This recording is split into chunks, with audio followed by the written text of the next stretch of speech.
মহাভারত কি কোনো কাহিনী? আদৌ এটা কি একটা সত্য ঘটনা?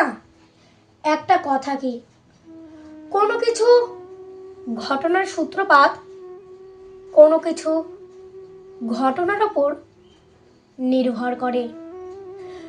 ঘটনা ছাড়া কোনো কিছু হতে পারে না।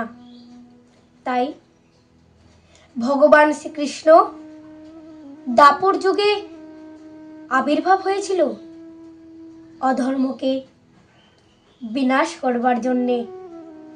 এবার মূল বিষয়বস্তু হলো কিভাবে মহাভারত কাহিনী সূত্রপাত হয়।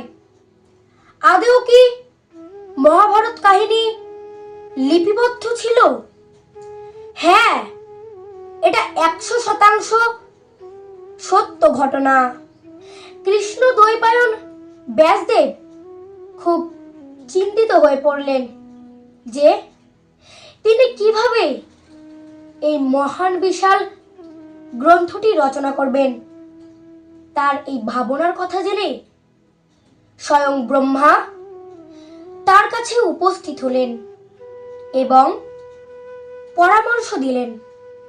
বললেন, প্রথমে তুমি পুঁথিগত করো এবং গণেশকে স্মরণ করো। এরপর ব্যাসদেব নারায়ণ, নরোত্তম, নরঋষি এবং দেবী সরস্বতীকে স্মরণ করেন।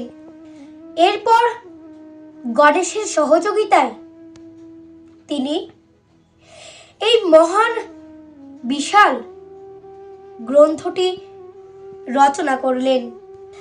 আমার ভিডিও যদি আপনাদের ভালো লাগে তাহলে অবশ্যই লাইক, কমেন্ট, শেয়ার এবং সাবস্ক্রাইব করবেন, যাতে আমি আগামী ভিডিওগুলিতে সনাতন ধর্মীয় চেতনার কিছু কাহিনী আপনাদের সামনে তুলে ধরতে পারি।